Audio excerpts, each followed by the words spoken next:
ठीक है। श्रीकांत चतुर्वेदी जी अपने ध्यानाकर्षण की सूचना पढ़ें। काम हो गया भाई जी, please please please please please please. माननीय अध्यक्ष महोदय, मेरा ध्यानाकर्षण सूचना का विषय इस प्रकार है। मध्य प्रदेश स्कूल शिक्षा के अंतर्गत आयुक्त लोक शिक्षण कार्यालय द्वारा समूचे राज्य की शालाओं के मरम्मत, रख रखाव एवं मजबूतीकरण के लिए करोड़ों अरबों रुपए की राशि जारी की जाती है। इसमें कुछ राशि सीधा जिला स्तर पर जिला कलेक्टर के लिए जारी की जाती है, जिसमें स्थानीय स्तर पर आवश्यकता अनुसार कार्य कराया जाता है। इसके अलावा लोक शिक्षण कार्यालय के उक्त कार्यों हेतु राशि शालाओं, विकासखंड शिक्षाधिकारी, जिला शिक्षाधिकारी से प्राप्त प्रस्तावों पर जारी की जाती है।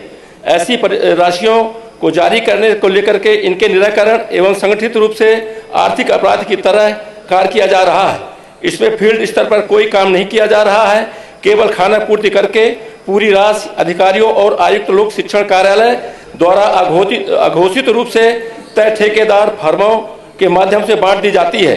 यह क्रम पूरे प्रदेश में चल रहा है, जिससे स्कूलों की मरम्मत आदि के कार्यों में बड़े पैमाने पर राशि का दुरुपयोग संगठित आर्थिक अपराध के रूप में चल रहा है, जो आयुक्त लोक शिक्षण कार्यालय के संचालक, अपर संचालक, संयुक्त संचालक एवं उनके अधीनस्थों के देख रेख और संरक्षण में हो रहा है। मामला लोक महत्व एवं मध्य प्रदेश के नौनिहालों के हितों से संबंधित है। इन दोषी अधिकारियों के खिलाफ कार्रवाई न होने पर जन सामान्य में व्यापक आक्रोश व असंतोष व्यक्त है। माननीय मंत्री जी।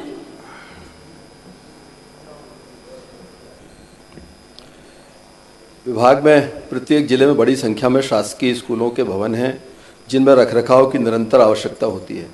इस हेतु शासन द्वारा विभागीय परिसंपत्तियों के संधारण हेतु आवंटित बजट से मैदानी स्तर पर निरंतर अनुरक्षण कार्य होने से उन भवनों की उपयोगिता एवं उपादेयता बढ़ी है।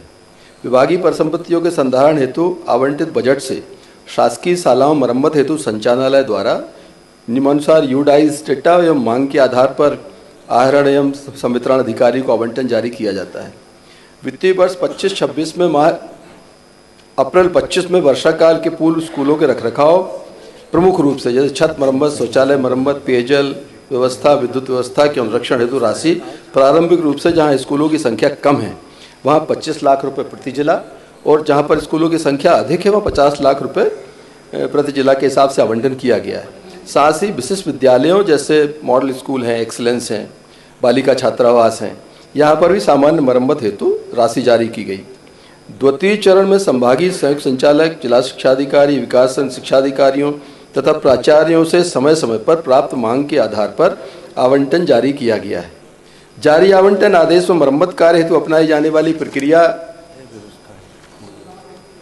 के संबंध में बहुत स्पष्ट निर्देश दिए गए हैं। इन निर्देशों में कार्य पूर्व के फोटोग्राफ और कार्य के पश्चात के फोटोग्राफ जैसे अभिलेख संधारित करने के साथ ही वित्तीय प्रक्रियाएं, वित्त विभाग द्वारा जारी निर्देश 3/6/2022 एवं संचालनालय द्वारा जारी निर्देश 22/9/2022 के निर्देशों पर भली भांति पालन करने का उल्लेख भी किया गया है। उल्लेखनीय है कि प्रदेश में विद्यार्थियों की सुरक्षा को दृष्टिगत रखते हुए भवनों के उचित रखरखाव हेतु प्राप्त होने वाली प्रत्येक मांग अनुसार आवंटन प्रदान किए जाते हैं। जो कलेक्टर स्तर पर हम लोगों ने 19 करोड़ रुपए और सीधे बीओज, प्राचार्य और प्रस्ताव प्राप्त हुए वहाँ 69 करोड़ सीधे वहाँ भेजने का काम किया है। वर्तमान में जो जिस तरह से मांग आ रही है उन मांगों की पूर्ति करने का काम विभाग द्वारा किया जा रहा है। साथ ही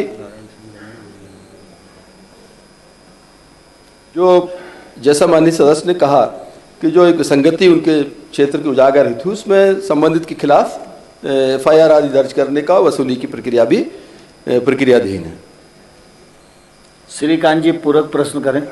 माननीय अध्यक्ष महोदय, ये मध्य प्रदेश की सरकार, हमारे प्रदेश के यशस्वी मुख्यमंत्री डॉक्टर मोहन यादव जी की सरकार में बहुत ही व्यवस्थित ढंग से काम चल रहा है, लेकिन अधिकारी लोग सही ढंग से जानकारी नहीं दे रहे हैं।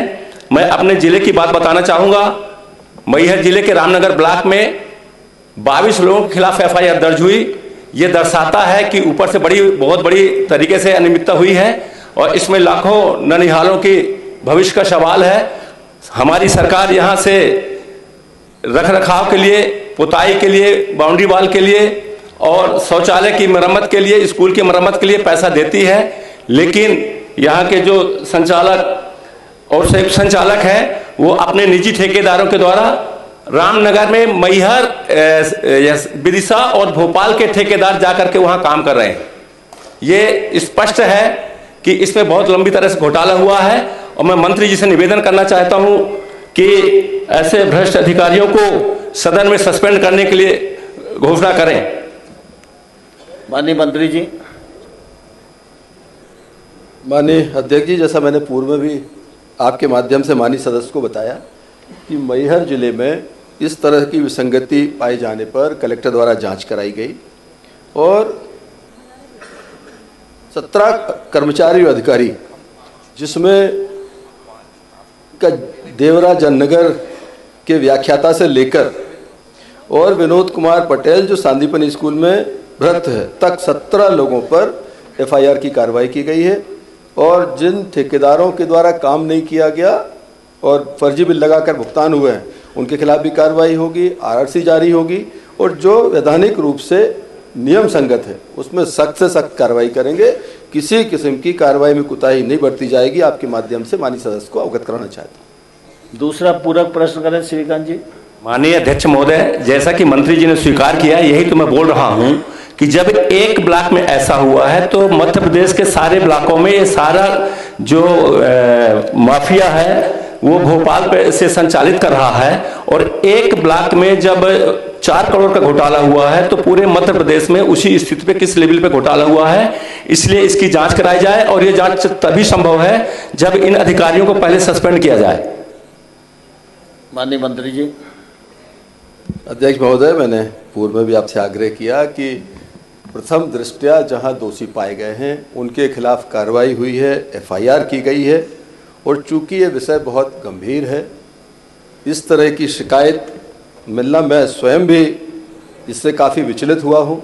इस शिक्षा विभाग में इस तरह की अनियमितता के लिए कहीं कोई गुंजाइश नहीं है और माननीय मुख्यमंत्री जी के नेतृत्व में जीरो टॉलरेंस की जो नीति है उसका हम लोग 100% पालन करते हैं। मैं बहुत जिम्मेदारी से आपके माध्यम से सदस्य को कहना चाहता हूँ, इसमें यथासंभव स्तर पर हम जांच कराएंगे और जो कार्रवाई होगी उसे अवश्य करेंगे। लखन घनघोरिया जी।